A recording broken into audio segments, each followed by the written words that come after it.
വെടിവെച്ച് വീഴ്ത്താനുള്ള ഐറ്റം ഒന്നുമല്ലെന്നേ അത്. വെറും മൂന്നാംകിട ഗുണ്ട, പാർട്ടി വളർത്തിയ കുറ്റവാളി. ദേ ഇത്രയേ ഉള്ളൂ അർജുൻ ആയങ്കിയുടെ കാര്യം. പോലീസ് ഒരു രാത്രി ഒന്ന് രംഗത്തിറങ്ങിയപ്പോൾ റീൽസ് ഹീറോയ്ക്ക് പൂട്ടുവീണോ? നിയമവാഴ്ചയെ വെല്ലുവിളിച്ച അർജുൻ ആയങ്കിയെ കണ്ണൂർ താളിക്കാവിലെ അഭിഭാഷകയുടെ അപ്പാർട്ട്മെന്റിൽ നിന്നാണ് പോലീസ് പൊക്കിയത്. അവിടെ നിന്ന് രക്ഷപ്പെടാൻ ശ്രമിച്ച ആയങ്കിയെ കണ്ണൂർ സൈബർ പോലീസ് ഓടിച്ചിട്ട് പിടികൂടുകയായിരുന്നു.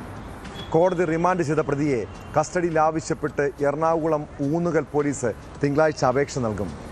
ആയങ്കിക്കെതിരെ കാപ്പ ചുമത്താനാണ് പോലീസിന്റെ തീരുമാനം.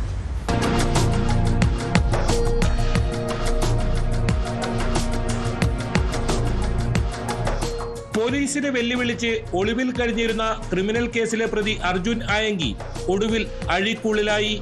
ഇയാളെ കണ്ണൂർ താളിക്കാവിലെ അഭിഭാഷക സുഹൃത്തിന്റെ അപ്പാർട്ട്മെന്റിൽ നിന്ന് പുലർച്ചെ 2 മണിയോടെയാണ് പോലീസ് പിടികൂടിയത്. സംസ്ഥാനത്തിനകത്തും പുറത്തും അർജുൻ ആയങ്കിക്കായി വ്യാപകമായ അന്വേഷണമാണ് പോലീസ് നടത്തിയത്. വാഹനങ്ങൾ മാറി മാറി ഉപയോഗിച്ചും മൊബൈൽ ഫോൺ ഉപയോഗിച്ച് വഴിതെറ്റിച്ചും അന്വേഷണ സംഘത്തിന്റെ കണ്ണുവെട്ടിച്ചുമാണ് അർജുൻ ആയങ്കി ഈ ദിവസങ്ങളിൽ കഴിഞ്ഞിരുന്നത്. തളിപ്പറമ്പിൽ അർജുൻ ആയങ്കി ഉണ്ടെന്ന വിവരമറിഞ്ഞ് കഴിഞ്ഞ ദിവസം മുതൽ തന്നെ പോലീസിന്റെ നിരീക്ഷണത്തിലായിരുന്നു ഈ പ്രദേശം. നാടകീയമായ നീക്കങ്ങൾക്കൊടുവിൽ ഫ്ളാറ്റ് വളഞ്ഞ പോലീസിനെ കണ്ട് രക്ഷപ്പെടാൻ ശ്രമിച്ചെങ്കിലും ആയങ്കിയെ വളഞ്ഞിട്ട് പിടികൂടുകയായിരുന്നു. ഇയാൾ അപ്പാർട്ട്മെന്റിൽ എത്തിയെന്ന് സംശയിക്കുന്ന കാറിന്റെയും പിന്നീട് പോലീസ് ഇവിടേക്ക് എത്തുന്നതിന്റെയും CCTV ദൃശ്യങ്ങൾ പുറത്തു വന്നിട്ടുണ്ട്.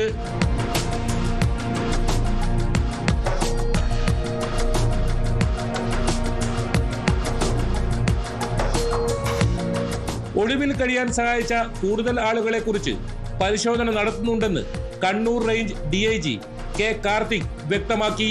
പ്രതിയെ ഒളിവിൽ പോകാൻ സഹായിച്ച് അതിക്ക് വേണ്ടിയ സപ്പോർട്ടുകൾ സാമ്പത്തികമായിട്ടും അല്ലാതെ ട്രാൻസ്പോർട്ടും പിന്നെ താമസിക്കാനും ഫുഡും എല്ലാം കൊടുത്ത കാര്യങ്ങൾ ആരൊക്കെയാണ് നമ്മളത് വിശദമായിട്ട് ഇപ്പോൾ വരുന്ന ദിവസങ്ങളിൽ അന്വേഷിച്ച് തീർച്ചയായിട്ട് അങ്ങനെ ഹാർബറിങ് ചെയ്തിട്ടുണ്ടെങ്കിൽ അറിഞ്ഞുകൊണ്ട് ഈ പറയുന്ന ഒരു തെറ്റായിട്ട് ഒരു കാര്യം ഈ പറയുന്ന പ്രതിക്ക് സഹായിച്ചിട്ടുണ്ടെങ്കിൽ തീർച്ചയായിട്ടും നിയമ നടപടി സ്വീകരിക്കും. Koothuparamba മജിസ്ട്രേറ്റിന്റെ വസതിയിലാണ് Arjun ആയങ്കിയെ police ഹാജരാക്കിയത്.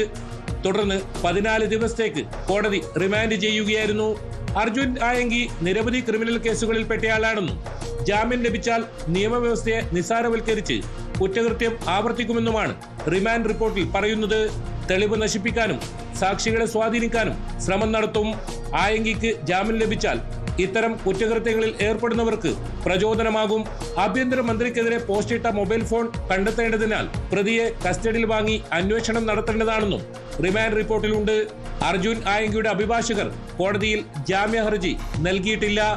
Cyber police Kannur എടുത്ത കേസിലാണ് അറസ്റ്റ് രേഖപ്പെടുത്തി റിമാൻഡ് ചെയ്തിട്ടുള്ളത്. അതിനടുത്ത ദിവസങ്ങളിലായിട്ട് ജാമ്യാപേക്ഷ നൽകുന്നതാണ്. കോതമംഗലം പോലീസിന് പ്രൊഡക്ഷൻ വാറന്റ് വന്നിട്ടാണ് അർജുൻ ആയങ്കി അറസ്റ്റ് ചെയ്തുകൊണ്ട് അങ്ങോട്ടേക്ക് കൊണ്ടുപോകാൻ പറ്റും. അതിന്റെ തുടർ നടപടികൾ പോലീസാണ് ചെയ്യുന്നത്. നിലവിൽ 3 കേസുകളിലോളം അദ്ദേഹത്തിന് നോൺ ബെയിൽ ഓഫൻസ് ഉണ്ട്. അർജുൻ ആയങ്കിയെ തലശ്ശേരി സ്പെഷ്യൽ സബ് ജയിലിൽ അടച്ചു.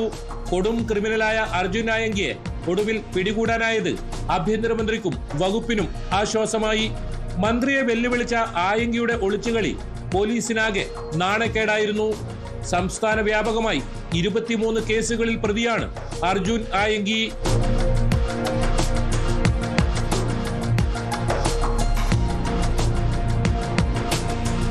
ന്യൂസ് 18 കണ്ണൂർ.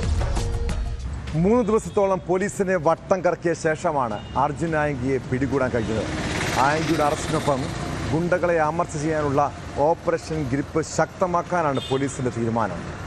ജനങ്ങളെ വെല്ലുവിളിക്കുന്ന ഒരു ഗുണ്ടയ്ക്കും കേരളത്തിൽ സ്ഥാനമുണ്ടാകില്ലെന്ന് ആഭ്യന്തരമന്ത്രി രമേശ് ചെന്നിത്തല പ്രതികരിച്ചു. അർജുൻ ആയങ്കിയുടെ ഇളയ സഹോദരൻ അജയ്യെ അർദ്ധരാത്രിയോടെ പോലീസ് കോഴിക്കോട് നിന്ന് കസ്റ്റഡിയിലെടുത്തിരുന്നു. ഇയാളെ പിന്നീട് ജാമ്യത്തിൽ വിട്ടയച്ചു. ആയങ്കിയുടെ പ്രധാന കൂട്ടാളിയായ പ്രണവിനെ കണ്ടെത്താനായി തെരച്ചിൽ ശക്തമാക്കിയിട്ടുണ്ട്. പ്രതി ഒളിവിലിരിക്കെ സോഷ്യൽ മീഡിയയിലൂടെ പ്രചരിച്ച വിവാദ പോസ്റ്റുകൾക്ക് പിന്നിൽ പ്രണവെന്നാണ് പോലീസ് നിഗമനം.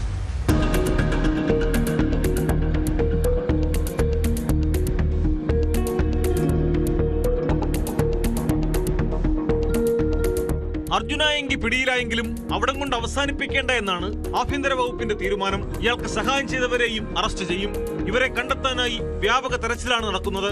ഗുണ്ടകളെ അമർച്ച ചെയ്യാൻ ആരംഭിച്ച ഓപ്പറേഷൻ ഗ്രിപ്പും ശക്തമാക്കും. അർജുൻ ആയങ്കിയുടെ പ്രധാന കൂട്ടാളിയായ പ്രണവിനെ കണ്ടെത്താനായി തെരച്ചിൽ ശക്തമാക്കി. ആയങ്കി ഒളിവിലിരിക്കെ സമൂഹ മാധ്യമങ്ങളിലൂടെ പ്രചരിച്ച വിവാദ പോസ്റ്റുകൾ ഇട്ടത് പ്രണവാണെന്നാണ് സൂചന. ശനിയാഴ്ച ഉച്ചയ്ക്ക് 12 മണി വരെ തളിപ്പറമ്പിൽ അർജുൻ ആയങ്കിക്കൊപ്പം പ്രണവ് ഉണ്ടായിരുന്നുവെന്നും അതിനുശേഷമാണ് ഇരുവരും രണ്ടു വഴിക്ക് പിരിഞ്ഞതെന്നും പോലീസ് അന്വേഷണത്തിൽ വ്യക്തമായിട്ടുണ്ട്. എറണാകുളത്ത് നിന്ന് കണ്ണൂരിലേക്ക് വരുമ്പോൾ പ്രണവ് തനിക്കൊപ്പം ഉണ്ടായിരുന്നതായി അർജുൻ ആയങ്കിയും പോലീസിന് മൊഴി നൽകിയതായാണ് വിവരം. നിലവിൽ അർജുന്റെ കൈവശമുണ്ടായിരുന്ന മൊബൈൽ ഫോൺ പോലീസ് കസ്റ്റഡിയിലെടുത്തിട്ടുണ്ട്. ഫോൺ വിശദമായ പരിശോധനയ്ക്ക് അയച്ചിട്ടുണ്ടെങ്കിലും ഇതിൽ നിന്നല്ല വിവാദ പോസ്റ്റുകൾ ഇട്ടതെന്നാണ് പോലീസ് കരുതുന്നത്. പ്രണവിനെ പിടികിട്ടിയാൽ പോസ്റ്റുകളിട്ട ഫോൺ കണ്ടെത്താനാകുമെന്നാണ് പ്രതീക്ഷ. അതിനിടെ അർജുൻ ആയങ്കിയുടെ ഇളയ സഹോദരൻ അജയ് ആയങ്കിയെ ജാമ്യത്തിലെടുക്കാൻ എത്തിയയാളെ കോഴിക്കോട് നടക്കാവ് പോലീസ് കസ്റ്റഡിയിലെടുത്തു. നിരവധി കേസുകളിൽ പ്രതിയായ മലാപ്പറമ്പ് സ്വദേശി ഐനിഷിനെയാണ് കരുതൽ തടങ്കലിലാക്കിയത്. ഐനിഷിന് ജാമ്യം നിൽക്കാൻ സാധിക്കില്ലെന്ന് ബോധ്യമായതോടെ അജയുടെ മറ്റൊരു സഹോദരനായ അഖിൽ ആയങ്കി സ്റ്റേഷനിലെത്തി ജാമ്യം നിൽക്കുകയായിരുന്നു. സ്റ്റേഷന് പുറത്തെത്തിയ അഖിൽ മാധ്യമപ്രവർത്തകരോട് തട്ടിക്കയറി. മാധ്യമങ്ങൾ തെറ്റായ വാർത്ത പ്രചരിപ്പിക്കുകയാണെന്നും സമൂഹ മാധ്യമങ്ങളിൽ പോസ്റ്റുകൾ പങ്കുവച്ചിരുന്നത് അജയ് അല്ല, അത് അർജുൻ തന്നെയായിരുന്നുവെന്നും അഖിൽ പറയുന്നു. ശനിയാഴ്ച രാത്രി 12 മണിയോടെ കോഴിക്കോട് നടക്കാവ് ഭാഗത്തുള്ള ഒരു സ്വകാര്യ സ്ഥാപനത്തിന് മുമ്പിൽ വെച്ചാണ് അജയ് പോലീസ് പിടിയിലാകുന്നത്. അർജുൻ ആയങ്കിയുടെ ബാങ്ക് അക്കൗണ്ടുകൾ പോലീസ് മരവിപ്പിച്ചതിനെ തുടർന്ന് കേസ് നടത്തുന്നതിനാവശ്യമായ പണം സ്വരൂപിക്കാൻ അജയ് ആയങ്കിയുടെ അക്കൗണ്ടാണ് ഉപയോഗിച്ചിരുന്നത്. ജനങ്ങളെ വെല്ലുവിളിക്കുന്ന ഒരു ഗുണ്ടയ്ക്കും കേരളത്തിൽ സ്ഥാനമുണ്ടാകില്ലെന്ന് അർജുന്റെ അറസ്റ്റിൽ ആഭ്യന്തരമന്ത്രി രമേശ് ചെന്നിത്തല പ്രതികരിച്ചു. സിസ്റ്റത്തെ വെല്ലുവിളിക്കുന്ന ഗുണ്ടയ്ക്ക് ഇതാകും അനുഭവം. അർജുനെ കുറിച്ച് വിവരം നൽകിയ ഓട്ടോ ഡ്രൈവർക്ക് 1 ലക്ഷം രൂപ പാരിതോഷികം നൽകുമെന്നും മന്ത്രി പറഞ്ഞു. ജനങ്ങളെ വെല്ലുവിളിക്കുന്ന ഒരു ഗുണ്ടയ്ക്കും കേരളത്തിൽ സ്ഥാനമുണ്ടാവില്ല. ഇത് ഗുണ്ടകളുടെ നാടല്ല, സമാധാനം ആഗ്രഹിക്കുന്ന ജനങ്ങളുടെ നാടാണ്. ഇവിടെ എല്ലാ സിസ്റ്റത്തെയും വെല്ലുവിളിക്കുന്ന ഗുണ്ടയ്ക്ക് ഇതാണ് അനുഭവം എന്ന് കരുതുക. ഇത് മാത്രമല്ല, കേരളത്തിലെ എല്ലാ ഗുണ്ടകളെയും നിലയ്ക്ക് നിർത്താൻ ഈ ഗവൺമെന്റ് പ്രതിജ്ഞാബദ്ധമാണ്. അർജുൻ ആയങ്കി ഹീറോയാണോ സീറോയാണോ എന്ന് വൈകാതെ മനസ്സിലാകുമെന്നാണ് ADGP P. വിജയന്റെ പ്രതികരണം. ആയങ്കി മാത്രമല്ല, ആരാധകരും നിരീക്ഷണത്തിലാണ്. ഓപ്പറേഷൻ ഗ്രിപ്പിന്റെ ഭാഗമായി കഴിഞ്ഞ ദിവസം രാത്രി മാത്രം 55 പേരെ കസ്റ്റഡിയിലെടുത്തെന്നും ADGP. അത് ഹീറോ ആണോ സീറോ ആണോ എന്നുള്ളത് ജനങ്ങൾക്ക് മനസ്സിലാക്കാൻ പറ്റുന്നു. പിന്നെ മാത്രമല്ല, റോം ഹീറോസിനെ വർഷിപ്പ് ചെയ്യുമ്പോൾ ശ്രദ്ധിക്കേണ്ടതുണ്ട്. പോലീസ് വർഷിപ്പേഴ്സിന് പിന്നാലെയുണ്ട്. പ്രത്യേകിച്ചും ഈ സോഷ്യൽ മീഡിയയിലൊക്കെ ഈ ചില ഇത്തരം ക്രിമിനൽ ആക്ടിവിറ്റീനെ പ്രോത്സാഹിപ്പിക്കുന്ന രീതിയിൽ അതിനെ ലൈക്ക് ചെയ്യുകയോ അതിനെ അനുകൂലിക്കുന്ന കമന്റ് ചെയ്യുകയോ അവർ ഹാർബർ ചെയ്യുകയൊക്കെ ചെയ്തിരിക്കുന്ന ആളുകളെയും പിന്നാലെ ഞങ്ങൾ ലിസ്റ്റ് ചെയ്തിട്ടുണ്ട്. ഓപ്പറേഷൻ ഗ്രിപ്പ് എന്നുള്ളത് ഒരു ടിൽ ദി എൻഡ് ഓഫ് ഗുണ്ടകളെല്ലാവരെയും നിയമത്തിന് മുമ്പിൽ പ്രോപ്പറായിട്ട് വരുന്നവരെ ഉണ്ടായിരിക്കും. അതിനിടെ അർജുൻ ആയങ്കിക്കായി പത്തനംതിട്ടയിലെ CPM പ്രവർത്തകരുടെ വീട്ടിൽ പരിശോധന നടത്തിയതിനെതിരെ പാർട്ടി രംഗത്തെത്തി. മല്ലപ്പള്ളി ലോക്കൽ സെക്രട്ടറി നിതിനടക്കമുള്ളവരുടെ വീട്ടിൽ ശനിയാഴ്ച രാത്രിയാണ് പോലീസ് സംഘം തെരച്ചിൽ നടത്തിയത്. അർജുൻ ആയങ്കി കസ്റ്റഡിയിലായ ശേഷമാണ് പത്തനംതിട്ടയിൽ പോലീസ് റെയ്ഡ് നടത്തിയതെന്ന് ജില്ലാ സെക്രട്ടറി രാജു അബ്രഹാം ആരോപിച്ചു. അർജുൻ ആയങ്കി ഇവിടെ ഉണ്ട് എന്ന് പറഞ്ഞുകൊണ്ടാണ് ഇവിടെ ഈ നരനായാട്ട് പോലീസ് സംഘടിപ്പിച്ചത്. സത്യത്തിൽ അർജുൻ ആയങ്കി 9 മണിയോടുകൂടി തന്നെ എവിടെയുണ്ടെന്ന് പോലീസ് ലൊക്കേറ്റ് ചെയ്തതാണ് ഇന്നലെ രാത്രി. ഇവിടെ നടന്ന് അതിനുശേഷം രാത്രി 11:30 ശേഷമാണ് പോലീസ് ഇവിടെ എത്തിയത്. ആദ്യം ഒരു പോലീസ് വാഹനം വരുന്നു, പിന്നീട് 8 പോലീസ് വാഹനങ്ങളിലായിട്ടാണ് 60ഓളം പോലീസുകാർ ഇവിടെ വരുന്നത്. ഇവിടെ പോലീസിന്റെ റെയ്ഡ് ഷൂട്ട് ചെയ്യുന്നു എന്ന് അറിഞ്ഞപ്പോഴാണ് പോലീസ് റെയ്ഡ് നിർത്തിയത്. CPMന്റെ ലോക്കൽ കമ്മിറ്റി സെക്രട്ടറി മിഥുന്റെ വീടാണ് ആദ്യം റെയ്ഡ് ചെയ്തത്. അപ്പോൾ അത് രാഷ്ട്രീയ പകപോക്കലാണ്, രാഷ്ട്രീയ ലക്ഷ്യമുണ്ട്.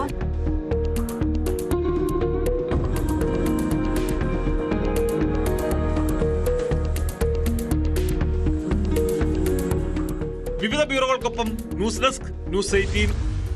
ഈ നാട്ടിൽ നിയമം എല്ലാവർക്കും ഒരുപോലെ ബാധകമാണ്. അത് ഗുണ്ടയാണെങ്കിലും രാഷ്ട്രീയ നേതാവാണെങ്കിലും കുറ്റം ചെയ്താൽ ശിക്ഷിക്കപ്പെടണം. എന്നാൽ പോലീസ് അർജുൻ ആയങ്കിക്ക് പിന്നാലെ പാഞ്ഞപ്പോൾ എന്തുകൊണ്ടാണ് RSS സൈദ്ധാന്തികൻ TG മോഹൻദാസിനെ പിടികൂടാത്തതെന്ന് വിമർശനമുയർന്നിരുന്നു.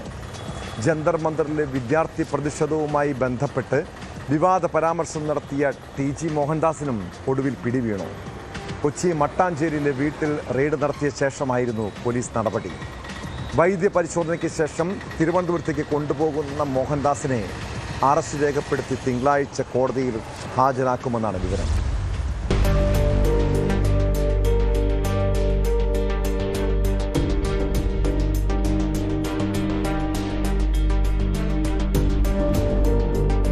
എറണാകുളം മട്ടാഞ്ചേരിയിലുള്ള വീട്ടിൽ Thiruvananthapuram city cyber crime police സംഘം പരിശോധന നടത്തിയ ശേഷമാണ് TG മോഹൻദാസിനെ കസ്റ്റഡിയിലെടുത്തത്.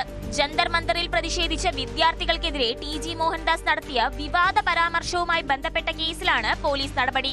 ഡൽഹിയിൽ പ്രതിഷേധിച്ച വിദ്യാർത്ഥികളെ വെടിവെച്ച് കൊല്ലണമെന്ന തരത്തിലുള്ള പരാമർശമാണ് TG മോഹൻദാസ് നടത്തിയത്. സംഭവത്തിന് പിന്നാലെ വലിയ പ്രതിഷേധം ഉയർന്നിരുന്നു. പരാമർശത്തിനെതിരെ ആദ്യം പരാതി നൽകിയത് AIYF സംസ്ഥാന സെക്രട്ടറി TT ജിസ്മോനാണ്. പിന്നാലെ നിരവധി പേരും പോലീസിൽ പരാതി നൽകി. പരാതികളുടെ അടിസ്ഥാനത്തിൽ സൈബർ സെൽ ഓപ്പറേഷൻസ് IGയെ അന്വേഷണത്തിന് ചുമതലപ്പെടുത്തിയിരുന്നു. എന്നാൽ കേസെടുക്കാൻ വൈകിയത് വലിയ ചർച്ചകൾക്ക് ഇടയാക്കി. പരാതികൾ ലഭിച്ച് 3-ാം ദിവസം ജൂലൈ 29-നാണ് പോലീസ് കേസെടുത്തത്.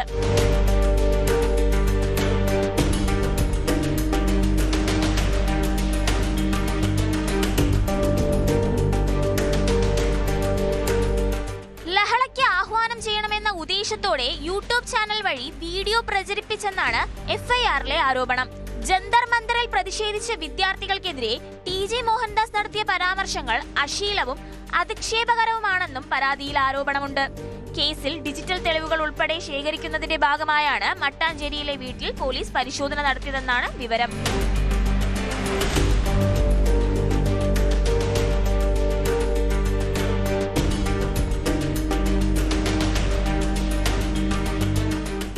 ന്യൂസ് 18 കൊച്ചി. തമിഴ് സിനിമയിലെ വില്ലൻ കഥാപാത്രമായ റോളക്സിനെ അനുകരിച്ച് കോഴിക്കോട് കേന്ദ്രീകരിച്ച് ഒരു അന്തർ സംസ്ഥാന ലഹരി ശൃംഖല വളർന്നു വന്നത് അടുത്ത കാലത്താണ്. സ്വയം ഒരു ലഹരി ഡോണായി അവകാശപ്പെട്ടിരുന്ന സാകേഷ് കുമ്പാളിയാണ് ഈ മാഫിയയുടെ തലവൻ. ഇയാളെ അറസ്റ്റ് ചെയ്തതോടെ ഞെട്ടിപ്പിക്കുന്ന വിവരങ്ങളാണ് പുറത്തു വന്നത്. സാകേഷിന്റെ ഫോണിൽ നിന്ന് ഒരു യുവാവിനെ ക്രൂരമായി മർദ്ദിക്കുന്ന ദൃശ്യങ്ങൾ പോലീസ് കണ്ടെടുത്തു. പ്രതിയുടെ മൊബൈൽ ഫോൺ പരിശോധിച്ചപ്പോഴാണ് മുറിയിൽ പൂട്ടിയിട്ട് യുവാവിനെ മർദ്ദിക്കുന്ന ദൃശ്യങ്ങൾ ലഭിച്ചത്. 17-കാരിയെ പീഡിപ്പിച്ചതടക്കം 19 കേസുകളാണ് ഇയാൾക്കെതിരെ നിലവിലുള്ളത്.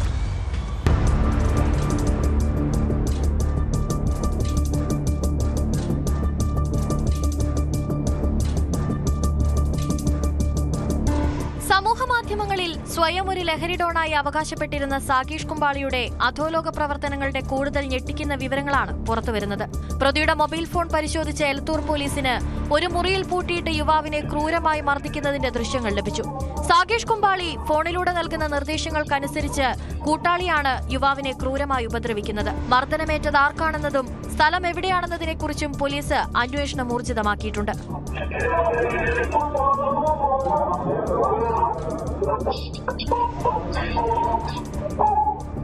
1.5 മാസത്തോളം പോലീസിനെ വെട്ടിച്ചൊളിവിലായിരുന്ന സാകേഷിനെ വയനാട് സുൽത്താൻ ബത്തേരിയിലെ വനമേഖലയോട് ചേർന്ന റിസോർട്ടിൽ നിന്നാണ് എലത്തൂർ ഇൻസ്പെക്ടർ KR രഞ്ജിത്തിന്റെ നേതൃത്വത്തിലുള്ള പോലീസ് സംഘം കഴിഞ്ഞ ദിവസം മിന്നൽ പരിശോധനയിൽ പിടികൂടിയത്. പോലീസ് സംഘത്തെ കണ്ട് ആക്രമിക്കാൻ ശ്രമിച്ച പ്രതിയെ ബലപ്രയോഗത്തിലൂടെയാണ് കീഴടക്കിയത്. 19 കേസുകളിൽ പ്രതിയായ സാകേഷിന്റെ കുണ്ടുപറമ്പിലെ വീട്ടിൽ നടത്തിയ തെരച്ചിലിൽ പിസ്റ്റളും വടിവാളുകളും കണ്ടെത്തിയിരുന്നു. സ്കൂൾ വിദ്യാർത്ഥിനികളുമായി സോഷ്യൽ മീഡിയ വഴി സൗഹൃദം സ്ഥാപിച്ച് പ്രണയം നടിച്ച് ലോഡ്ജുകളിലെത്തിച്ച് ലഹരി നൽകി ലൈംഗികമായി പീഡിപ്പിക്കുകയും നഗ്നദൃശ്യങ്ങൾ പകർത്തി ഭീഷണിപ്പെടുത്തുകയുമായിരുന്നു ഇയാളുടെ രീതി. ലഹരിക്ക് അടിമകളാക്കിയ പെൺകുട്ടികളെ പിന്നീട് ലഹരി കടത്താനും ഇയാൾ ഉപയോഗിച്ചിരുന്നു. പീഡനത്തിനിരയായ 17-കാരി എലത്തൂർ സ്റ്റേഷനിലെത്തി നൽകിയ മൊഴിയാണ് സാകേഷിന്റെ അറസ്റ്റിലേക്ക് നയിച്ചത്. വൈഫൈ ഡോങ്കിളുകൾ വഴി മാത്രം സോഷ്യൽ മീഡിയ അക്കൗണ്ടുകൾ ഉപയോഗിക്കുകയും നിരന്തരം സിം കാർഡുകളും ഒളിത്താവളങ്ങളും മാറ്റുകയും ചെയ്ത സാകേഷിനെ 100 കണക്കിന് മൊബൈൽ കോളുകളും ഡാറ്റ ഉപയോഗവും പരിശോധിച്ച് ഡിജിറ്റൽ തെളിവുകൾ പിന്തുടർന്നാണ് പോലീസ് കുടുക്കിയത്. കേസിൽ ഇയാളുടെ കൂട്ടാളി താടിക്കിരൺ ഉൾപ്പെടെയുള്ളവരെ പോലീസ് നേരത്തെ അറസ്റ്റ് ചെയ്തിരുന്നു. നഗരത്തിലെ ചില പ്രമുഖ ലോഡ്ജ് ഉടമകളുമായി സാകേഷിന് അടുത്ത ബന്ധമുണ്ടെന്നാണ് പോലീസ് കണ്ടെത്തൽ. ഇവിടങ്ങൾ കേന്ദ്രീകരിച്ചായിരുന്നു ലഹരി കടത്തും പെൺകുട്ടികളെ ദുരുപയോഗം ചെയ്യലും നടന്നിരുന്നത്. ഇക്കാര്യങ്ങൾ അടക്കം പരിശോധിക്കുന്നതിനായി അടുത്ത ദിവസം പ്രതിയെ കസ്റ്റഡിയിൽ വാങ്ങുമെന്നും പോലീസ് അറിയിച്ചു.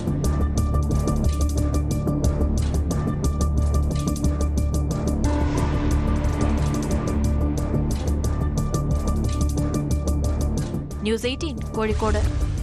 കേരളം ക്രിമിനൽ സംഘങ്ങളുടെയും മോഷ്ടാക്കളുടെയും നാടായി മാറുകയാണോ? അക്രമികളെ പേടിച്ച് ഈ നാട്ടിൽ ജീവിക്കാൻ കഴിയാത്ത സാഹചര്യമാണ്.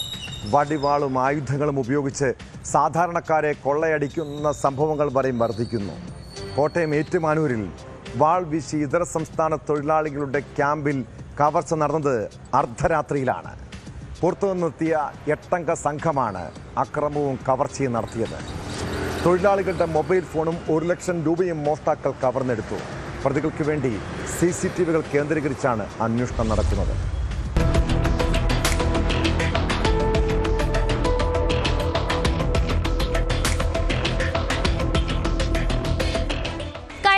രാത്രി 12 മണിയോടെ ഏറ്റുമാനൂർ പൂവത്തുംമൂട്ടിലെ തൊഴിലാളികളുടെ ക്യാമ്പിലായിരുന്നു സംഭവം. ബൈക്കുകളിലെത്തിയ 8 അംഗങ്ങൾ അടങ്ങിയ സംഘം കത്തി വീശി അതിഥി തൊഴിലാളികളെ ഭീഷണിപ്പെടുത്തുകയായിരുന്നു. കത്തി കഴുത്തിൽ വച്ച് ഇവർ പണം ആവശ്യപ്പെട്ടു. ഇതിനു വഴങ്ങാതെ വന്നതോടെ സംഘം തൊഴിലാളികളെ ആക്രമിച്ചതായാണ് പരാതി. നമ്മളെ പൈസ അതിന് കൂടുതൽ പോയി. ഇഷ്ടം പോലെ ആളുണ്ടായിരുന്നു. ഈ പുറത്ത് ആളുണ്ടായിരുന്നു, റൂമിലകത്തുണ്ടായിരുന്നു, ഈ മുറ്റത്തിന് ആളുണ്ടായിരുന്നു. മൊത്തം കൊണ്ട് അവനമാരെ ഗേറ്റ് അകത്ത് മൊത്തം ആൾക്കാരിലെ കയ്യിൽ ശനിയാഴ്ച പൈസ ഉണ്ടായിരുന്നു. 15-16 മൊബൈലും അവരുടെ ഏകദേശം 45,000 രൂപയ്ക്ക് അടുത്ത് കാശ് പോയിട്ടുണ്ട്. പിന്നെ 2,000-3,000 രൂപയും ATM കാർഡും എല്ലാം ഇവരുടെ മൊബൈലിൻ്റെ ഉള്ളിൽ വെച്ചിരിക്കുന്നു. അതെല്ലാം പോയിട്ടുണ്ട്. ഇവരെ ആക്രമിച്ചുകൊണ്ടിരിക്കുമായിരുന്നു. അപ്പം ബാക്കിയുള്ളവർ പേടിച്ചുകൊണ്ട് അവരെല്ലാവരും അതിൻ്റെ അകത്ത് ലോക്ക് ചെയ്തുകൊണ്ടിരുന്നു. ഇവരുടെ എല്ലാം ഇതുകൊണ്ടിരിക്കുന്നതുകൊണ്ട് പുറത്തിറങ്ങാൻ പേടിയെ പോയി. കുരുമുളക് സ്പ്രേ അടിച്ചായിരുന്നു. അത് ആദ്യമേ അടിച്ചു, പിന്നെ ഇവർ പോകാൻ നേരത്തും അടിച്ചെന്നാണ് പറയുന്നത്. ബാക്കിയുള്ള കാര്യങ്ങൾ എങ്ങനെയാണെന്ന് നമുക്കറിയത്തില്ല. പോലീസ് വന്നായിരുന്നു. പോലീസ് അന്നേരം തന്നെ വിളിച്ചു. അന്നേരം തന്നെ സംഭവത്തെത്തി. 1 ലക്ഷത്തോളം രൂപയും 7 മൊബൈൽ ഫോണുകളും മോഷ്ടാക്കൾ കൊണ്ടുപോയി. ആക്രമണത്തിൽ 5 തൊഴിലാളികൾക്ക് പരിക്കേറ്റു. ഹെൽമറ്റ് ധരിച്ച ശേഷമായിരുന്നു സംഘം അക്രമം നടത്തിയത്. തൊഴിലാളികളുടെ പരാതി സ്വീകരിച്ച് ഏറ്റുമാനൂർ പോലീസ് അന്വേഷണം ആരംഭിച്ചിട്ടുണ്ട്. പ്രദേശത്തെ CCTV ദൃശ്യങ്ങൾ പരിശോധിച്ച് മോഷ്ടാക്കളെ കണ്ടെത്താനാണ് ശ്രമം.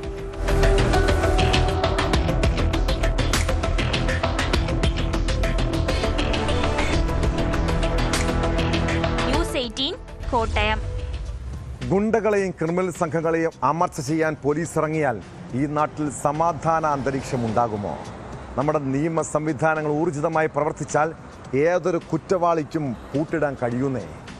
ഇടുക്കി കട്ടപ്പനയിൽ യുവാവിനെ ആക്രമിച്ച് പരിക്കേൽപ്പിച്ച 3 പേർ കട്ടപ്പന പോലീസിന്റെ പിടിയിലായി. കഴിഞ്ഞ ദിവസം വള്ളക്കടവിലെ ലൈബ്രറിക്ക് സമീപത്ത് വെച്ചാണ് പരപ്പനാൽ സജിക്ക് നേരെ ആക്രമണമുണ്ടായത്.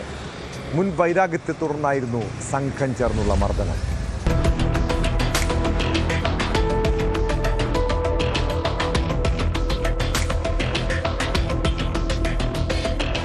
കഴിഞ്ഞ ബുധനാഴ്ച വൈകിട്ടാണ് കേസിനാസ്പദമായ സംഭവം നടന്നത്. കട്ടപ്പന വള്ളക്കടവ് ലൈബ്രറിക്ക് സമീപം വെച്ച് വള്ളക്കടവ് സ്വദേശി പരപ്പനാൽ സജിക്കാണ് മർദ്ദനമേറ്റത്. സംഭവത്തിൽ 3 പേരെ കട്ടപ്പന പോലീസ് അറസ്റ്റ് ചെയ്തു. തൂങ്കുഴി കായപ്ലാക്കൽ മനു, വള്ളക്കടവ് പുന്നക്കാട്ട് വിജിൻ, സഹോദരൻ സിനോജ് എന്നിവരെയാണ് പോലീസ് പിടികൂടിയത്.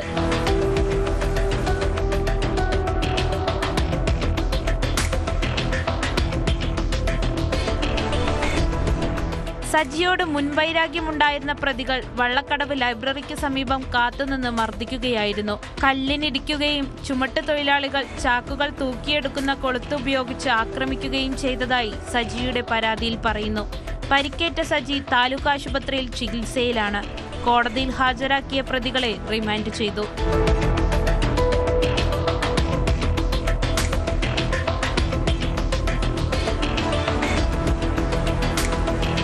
News 18 Idukki.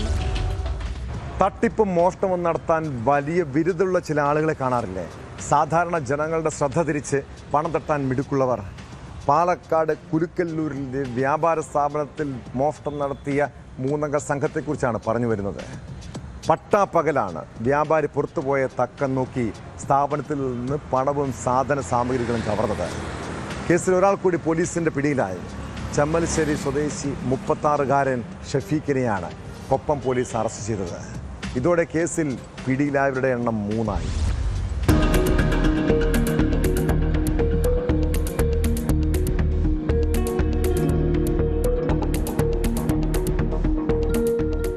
June 12-നാണ് Kulukkallur ചൂണ്ടമ്പറ്റയിലെ aluminium fabrication സ്ഥാപനത്തിൽ മോഷണം നടന്നത്.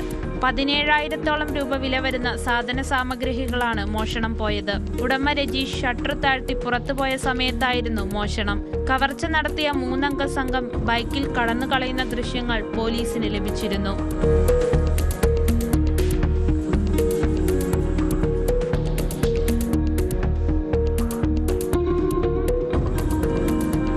സംഭവത്തിൽ കോപ്പം പോലീസ് നടത്തിയ അന്വേഷണത്തിൽ നേരത്തെ 2 പ്രതികളെ പിടികൂടിയിരുന്നു.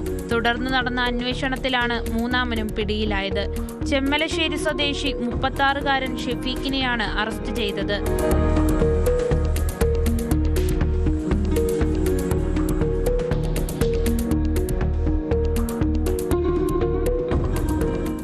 ന്യൂസ് 18 പട്ടാമ്പി. കഴിഞ്ഞ കുറേ നാളുകളായി കേരളത്തിൻ്റെ സാമൂഹ്യ അന്തരീക്ഷം തകർത്തത് ലഹരി മാഫിയ സംഘങ്ങളാണ്. മയക്കുമരുന്നിന് അടിമകളായ യുവാക്കൾ സ്വന്തം മാതാപിതാക്കളെ കുറേ കണ്ണീര് കുടിപ്പിച്ചിട്ടുണ്ട്. ഈ നാടിനെ ഭീതിയിലാഴ്ത്തിയിട്ടുണ്ട്. ഓപ്പറേഷൻ തൂഫാൻ പദ്ധതിയുമായി പോലീസ് രംഗത്തിറങ്ങിയതോടെ സാധാരണ ജനങ്ങൾക്കിപ്പോൾ പേടി കൂടാതെ ജീവിക്കാൻ കഴിയുന്ന സാഹചര്യം. തിരുവനന്തപുരം ചാക്കയിലും കഴക്കൂട്ടത്തും കൊല്ലത്തും തൃശ്ശൂരിലും പോലീസിൻ്റെ ലഹരി വേട്ട നടന്നു. കേരളത്തിലേക്ക് MDMA എത്തിക്കുന്ന സംഘത്തിലെ പ്രധാനികളിൽ ഒരാളാണ് ചാക്കയിൽ പിടിയിലായത്. കഴക്കൂട്ടത്ത് കഞ്ചാവുമായി ഇതര സംസ്ഥാന തൊഴിലാളിയെയും തൃശ്ശൂർ വടക്കാഞ്ചേരിയിൽ യുവാവിനെയും പോലീസ് അറസ്റ്റ് ചെയ്തു.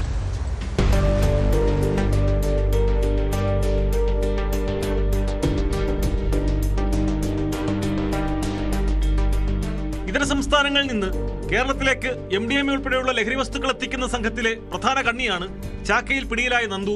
സ്വകാര്യ ഹോട്ടലിൽ ഒളിവിൽ കഴിയുമ്പോഴാണ് പ്രതി പിടിയിലായത്. ജില്ലയ്ക്കകത്തും പുറത്തു നിന്നുമായി ലഹരി ഇടപാടിന് വേണ്ടി ബംഗളൂരുവിലെത്തുന്നവർക്ക് ഇത് സംഘടിപ്പിച്ച് നൽകുന്ന കണ്ണിയാണ് നന്ദു എന്നാണ് പാറശാല പോലീസ് പറയുന്നത്. 2 ആഴ്ചകൾക്ക് മുമ്പ് മലയൻകീഴ് സ്വദേശിയായ വിഷ്ണുവിനെ MDMAയുമായി പാറശാലയിൽ നിന്ന് പിടികൂടിയിരുന്നു. വിഷ്ണുവിൽ നിന്ന് ലഭിച്ച വിവരത്തെ തുടർന്ന് നടത്തിയ അന്വേഷണമാണ് നന്ദുവിലേക്ക് എത്തിയത്. നന്ദുവിൽ നിന്ന് ലഹരി ഉൽപ്പന്നങ്ങളും പോലീസ് കണ്ടെത്തി. തിരുവനന്തപുരത്തെയും കൊല്ലത്തെയും വിവിധ സ്റ്റേഷനുകളിലായി 10ലധികം കേസുകൾ ഇയാളുടെ പേരിലുണ്ട്. പാറശാല SI ദീനു ശിവന്റെ നേതൃത്വത്തിലായിരുന്നു അറസ്റ്റ്.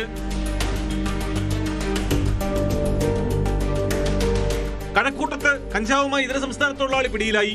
കഴക്കൂട്ടം വടക്ക് ഭാഗത്ത് വാടകയ്ക്ക് താമസിക്കുന്ന നാഗാലാൻഡ് സ്വദേശി അർജുൻ റാമാണ് പിടിയിലായത്. ഈ വീട്ടിൽ നിന്നും 2 കിലോ കഞ്ചാവ് കണ്ടെടുത്തു. രഹസ്യവിവരത്തിന്റെ അടിസ്ഥാനത്തിൽ സിറ്റി ഡാൻസ് ഓഫ് സംഘം നടത്തിയ തെരച്ചിലാണ് ഇയാൾ കുടുങ്ങിയത്.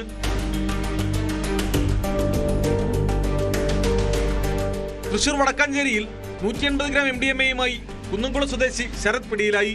ബംഗളൂരുവിൽ നിന്ന് വന്ന വോൾവോ ബസ്സിൽ രഹസ്യമായി കടത്താൻ ശ്രമിച്ച ലഹരിമരുന്നാണ് പിടികൂടിയത്. മേഖലയിലേക്ക് വൻതോതിൽ ലഹരിമരുന്ന് എത്തിക്കുന്ന സംഘത്തിലെ പ്രധാന കണ്ണിയാണ് ഇയാളെന്ന് പോലീസ് സംശയിക്കുന്നു. പ്രതിയെ വിശദമായി ചോദ്യം ചെയ്തു വരികയാണ്. ഓപ്പറേഷൻ തൂഫാന്റെ ഭാഗമായുള്ള പരിശോധന വരും ദിവസങ്ങളിലും തുടരും.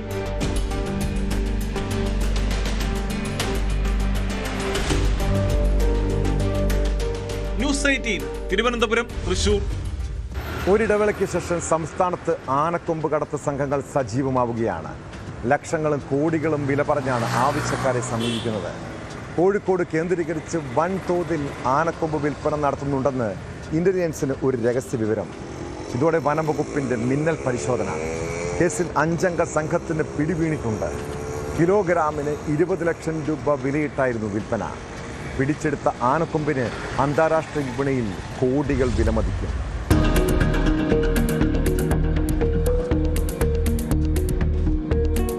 സംസ്ഥാനത്ത് ആനക്കൊമ്പ് കടത്തു സംഘങ്ങൾ വീണ്ടും സജീവമാകുന്നു എന്ന രഹസ്യ വിവരം വനം വകുപ്പിന് ലഭിച്ചിരുന്നു. ഇതേ തുടർന്നാണ് വനം ഇന്റലിജൻസ് നിരീക്ഷണം ശക്തമാക്കിയത്. ഇതിനിടെയാണ് കോഴിക്കോട് കേന്ദ്രീകരിച്ച് വൻതോതിൽ ആനക്കൊമ്പ് വിൽപ്പന നടത്താൻ നീക്കം നടക്കുന്നുണ്ടെന്ന സന്ദേശം തിരുവനന്തപുരം ഇന്റലിജൻസ് വിഭാഗത്തിന് ലഭിക്കുന്നത്. കോഴിക്കോട് ഫ്ലൈയിംഗ് സ്ക്വാഡും താമരശ്ശേരി റേഞ്ചും സംയുക്തമായി കക്കോടി പാലത്തിന് സമീപം കെണിയൊരുക്കുകയായിരുന്നു. വാഹനം തടഞ്ഞു നിർത്തി നടത്തിയ മിന്നൽ പരിശോധനയിലാണ് ആനക്കൊമ്പുമായി 5 പേർ വനം വകുപ്പിന്റെ വലയിലാകുന്നത്.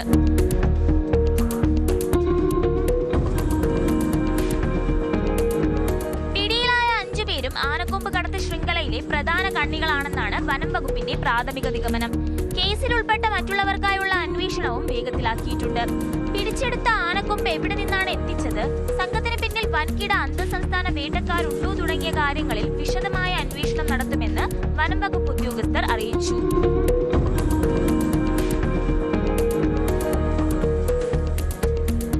ന്യൂസ് 18 കോഴിക്കോട്. കുറ്റകൃത്യങ്ങളുടെ മറ്റു ചില വാർത്തകൾ ചുരുക്കത്തിൽ. വിഷം കഴിച്ച് ചികിത്സയിലായിരുന്ന കാസർഗോഡ് കളക്ടറേറ്റിലെ സീനിയർ ക്ലർക്ക് എതിർത്തോട് സ്വദേശി ആശ മരിച്ചു. റവന്യൂ വകുപ്പിൽ നിന്ന് എൻഡോസൾഫാൻ സെല്ലിലേക്ക് അടുത്തിടെ സ്ഥലം മാറ്റപ്പെട്ട ആശ ജീവനൊടുക്കിയത് ജോലി സമ്മർദ്ദം മൂലമെന്ന ആരോപണം. തിരുവനന്തപുരം കാട്ടാക്കട കിള്ളിയിൽ ഹൈമാസ് ലൈറ്റ് അജ്ഞാതർ വീണ്ടും തകർത്തു. സംഭവത്തിൽ നാട്ടുകാർ പോലീസിൽ പരാതി നൽകി. പാലക്കാട് താണാവ് ഓവർബ്രിഡ്ജിന് സമീപത്ത് നിന്ന് ലക്ഷക്കണക്കിന് രൂപ വിലമതിക്കുന്ന BSNL കോപ്പർ കേബിളുകൾ മോഷ്ടിച്ച സംഭവത്തിൽ 7 ആന്ധ്ര സ്വദേശികൾ പിടിയിലായി. സായിറാം, M ചെങ്ങണ്ണൻ, T ചെങ്ങണ്ണൻ, T യേശു, ശിവകുമാർ, വംശി, ബാനു എന്ന പ്രവീൺകുമാർ എന്നിവരാണ് പിടിയിലായത്. 12,600 രൂപയും കേബിളുകളും ഇവരിൽ നിന്ന് പിടിച്ചെടുത്തു. അട്ടപ്പാടിയിൽ വാറ്റുചാരായവുമായി യുവാവ് പിടിയിൽ. എക്സൈസ് പരിശോധനയിൽ പിടിയിലായത് 27 വയസ്സുകാരൻ മഹേഷ്. വയനാട് നൂൽപ്പുഴയിൽ വളംചാക്കുമായി വീണ് ഗോത്ര യുവാവ് മരിച്ച സംഭവത്തിൽ ചികിത്സ വൈകിപ്പിച്ച അയൽവാസിക്കെതിരെ കേസ്. കാരപ്പൂതാടി കാട്ടുനായ്ക്ക് ഉന്നതിയിലെ മാധവന്റെ മരണത്തിലാണ് അയൽവാസിയും ജോലിക്ക് വിളിച്ചയാളുമായ ശ്രീധരനെതിരെ നൂൽപ്പുഴ പോലീസ് കേസെടുത്തത്. കൊടുങ്ങല്ലൂർ അഴീക്കോട് അച്ഛൻ മകളെ വെട്ടി പരിക്കേൽപ്പിച്ചു. സുനാമി ഉന്നതി പൊത്തേടത്ത് ഷിലിയുടെ മകൾ അമേയ് എന്ന 15 വയസ്സുകാരിയാണ് ആക്രമിക്കപ്പെട്ടത്. ഒളിവിൽ പോയ പ്രതി ഷിലിക്കായി പോലീസ് അന്വേഷണം ആരംഭിച്ചു. ചെറുപ്പത്തിൽ തന്നെ അച്ഛനെയും അമ്മയും നഷ്ടപ്പെട്ട കോഴിക്കോട് പയ്യോളിയിലെ ഒരു പെൺകുട്ടിയുടെ കണ്ണീർ കഥയാണിത്. പേര് ഷമീമ. ജീവിതത്തിൽ കുറേ കഷ്ടപ്പാടും വേദനയും അനുഭവിച്ചിട്ടുണ്ട്. പിന്നീട് വിവാഹശേഷം തനിക്ക് താങ്ങും തണലുമായി ഭർത്താവ് ഉണ്ടാകുമെന്ന് അവൾ സ്വപ്നം കണ്ടിട്ടുണ്ടാകണം. പക്ഷേ ആ ദാമ്പത്യ ജീവിതം അവൾക്ക് സമ്മാനിച്ചത് തീരാ ദുരിതമാണ്. ഒരു സ്ത്രീ ഗർഭിണിയാകുമ്പോൾ അവൾക്ക് ഏറ്റവും കൂടുതൽ സ്നേഹവും കരുതലും വേണമല്ലേ? കാരണം അവളുടെ വയറ്റിൽ വളരുന്നത് ഒരു കുഞ്ഞാണ്. അതൊരു കുടുംബത്തിൻ്റെ പ്രതീക്ഷയാണ്. പക്ഷെ ഗർഭാവസ്ഥയിൽ പോലും ഭർത്താവ് നവാസ് അവളെ ക്രൂരമായി തല്ലിച്ചതച്ചു.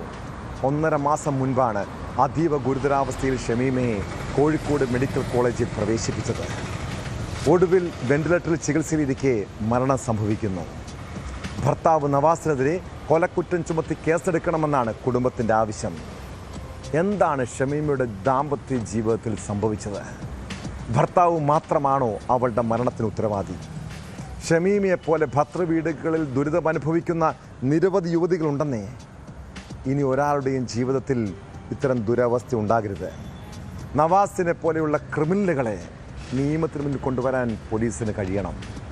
ഇതോടെ പോലീസ് പട്രോൾ പൂർണ്ണമാകുന്നു. നമസ്കാരം.